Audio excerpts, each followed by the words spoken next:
let's get into your program a little bit. It starts a week from this Friday. What are we going to cover? Well, we're gonna talk about what's currently happening at Fukushima and at other nuclear accidents and situations worldwide. Mm-hmm. And then, whatever we feel like talking about.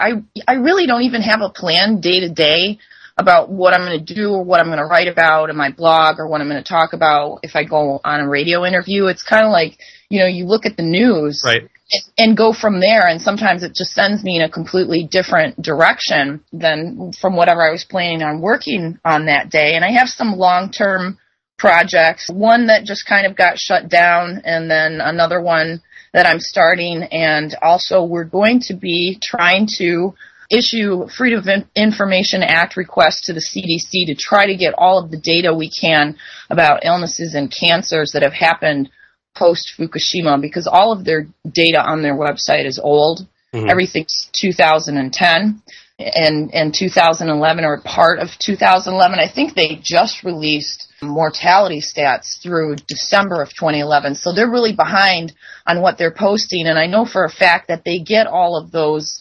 statistics on a weekly basis from health departments around the country. So there's no reason why that data should be lagging. And I think that it may be being withheld on purpose. And I got an email from a guy today that kind of confirmed that suspicion. And I'd like to read it if I could. Please do, yeah. We got plenty of time. We have about 12 minutes before we have a break, so go ahead. He said, "So I thought you might find this interesting, and feel free to post it, but please don't use my name. I'm currently here at Children's Hospital in Seattle with my daughter. We rushed into emergency on Saturday because she was having a diabetic attack, and we were very close to losing her. The reason this is of interest to you is for two things. One, neither my wife or I have had any history in our family of diabetes, but somehow our daughter now has type 1. Secondly, is something a doctor said to me, and that was that they have seen a huge increase in autoimmune disorders ever since Fukushima happened. Diabetes, like thyroid disorders, are both autoimmune issues, and I am sure that you are well aware radiation affects the autoimmune system. So my less than 2-year-old will forever have diabetes, even though she's being raised vegetarian, as well as on a very limited sugar household." Mm.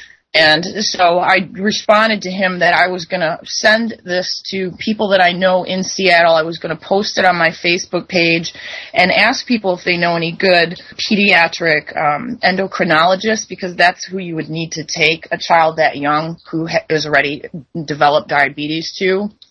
And, this is just what's so concerning is whenever I post things like this, anywhere, share them with people, the ease in which I'm able to get confirming reports of this happening is so significant, and it really implies that this is a very widespread effect. Mm-hmm. And we know from research that has been released in the last few months that 28% of the infants that were born in the 5 West Coast states had thyroid problems.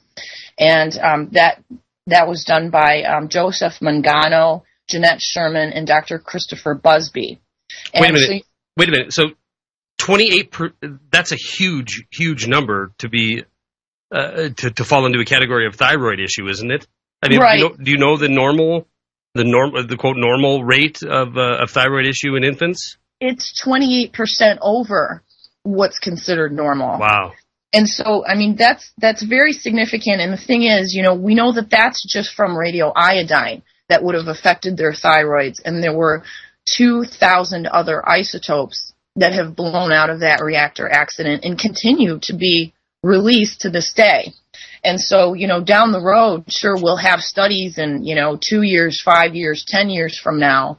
By that time, how much of our population is going to be sick? Mm. And so we're trying to get a handle on that, and we really need that CDC data. And I thought maybe someone had already attempted to send those releases to the CDC, and we may end up having to sue them to get it if they're not going to release it. So I'm looking into that now, and that's kind of my next long-term project.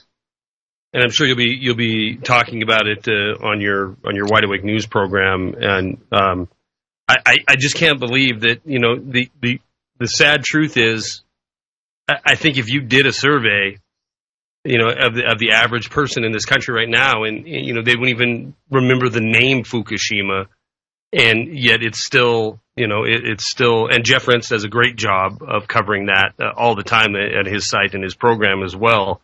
But it's still something that is just, that's ruining lives, and completely not on the radar, and not talked about at all. Well, I talk about it everywhere I go. Well, yeah, correct. And always seem to be able to kind of work it into a conversation. What is the response? What is the response if you're, if you're at a public place, at an airport or something, and you're having a conversation about Fukushima? Are they like, well, wait a minute, that's old news? It's kind of like the Gulf oil spill type of thing, where it's ancient history. I would say probably 60% or higher of people have no idea what I'm talking about, and they have never even heard of the accident, and probably 80% of the people don't even know where Japan is.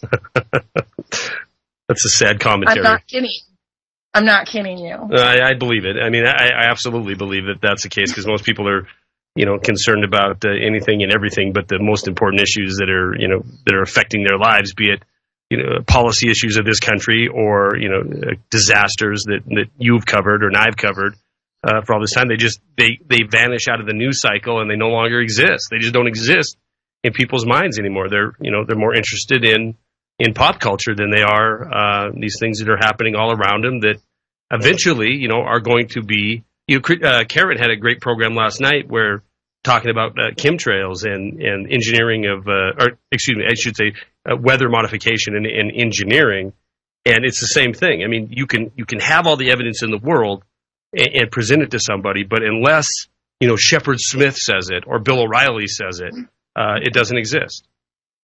Right, and the chemtrails are visible. The radiation for the most part isn't, unless you start seeing your vegetables and flowers, start to look weird. Then I guess you could consider that visible evidence possibly, but the chemtrails, I don't know how people don't see this going on. And I'll see them posting pictures of the sunset, and they're like, oh, look at the beautiful colors, and they see all these trails and muck and like this oily residue everywhere, and they don't even think about it. We've grown accustomed to it for sure.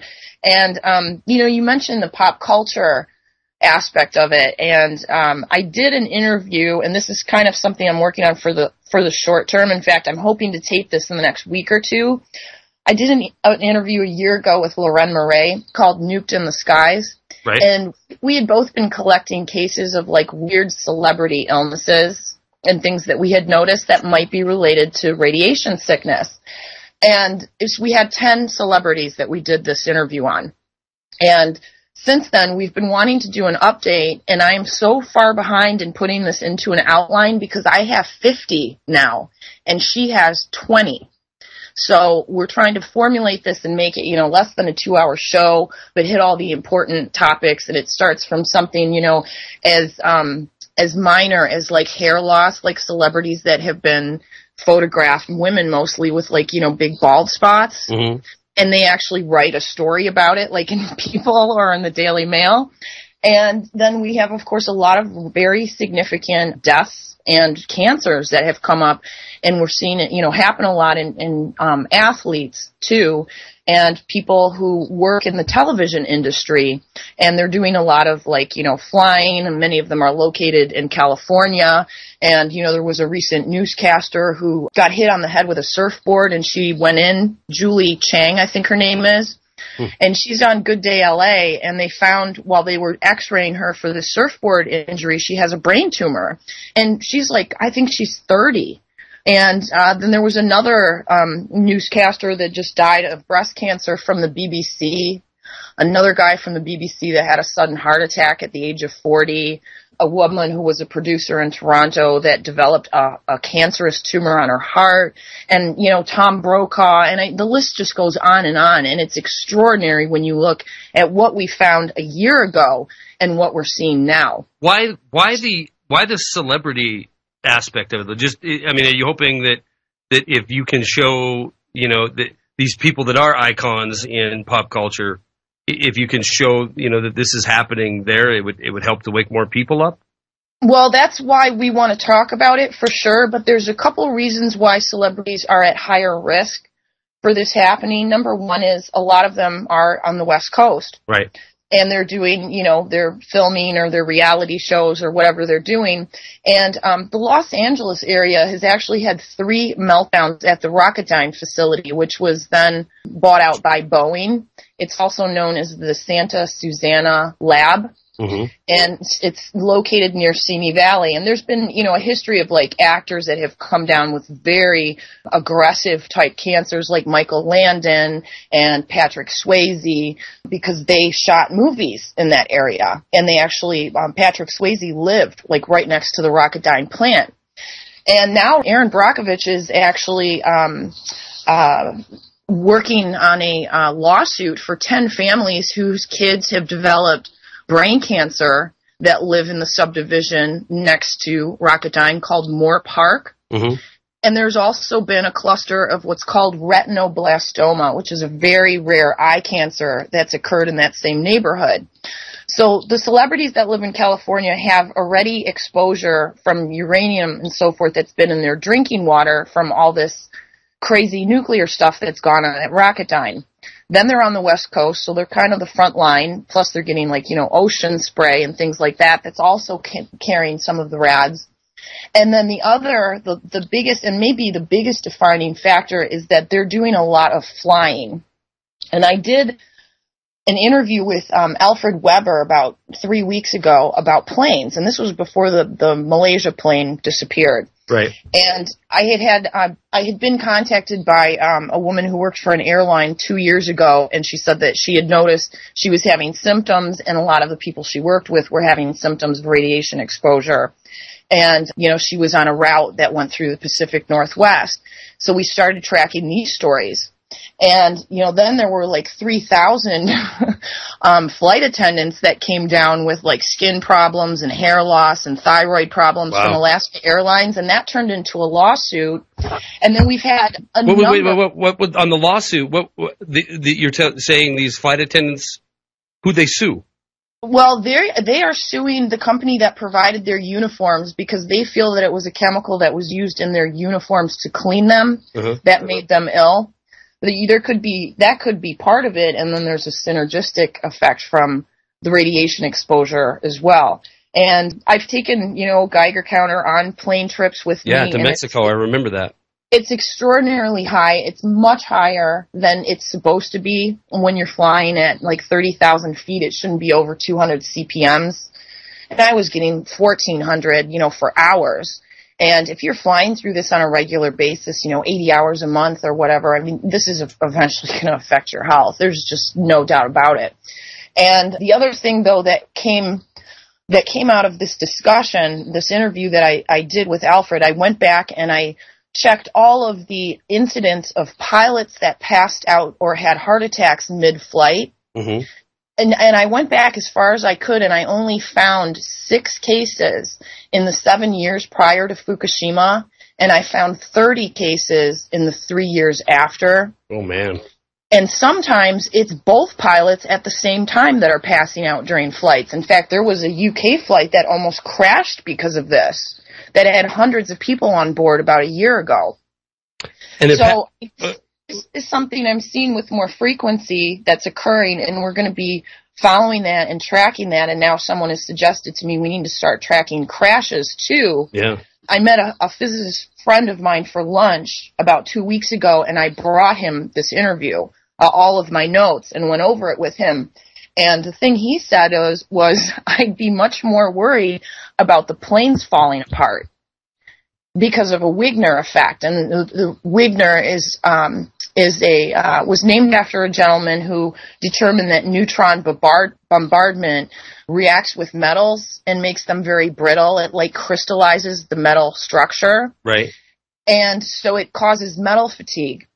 And so now we're going to start tracking these cases, and Loren is actually assembling a whole panel of people to really look into this, because if this is happening, this is huge. And just in the last 2.5 or 3 weeks since I did this interview, We've had a number of planes that have landed with hydraulic problems. We had a crash in Hawaii. We had a part that just blew off of a Delta plane flying through Florida the other day.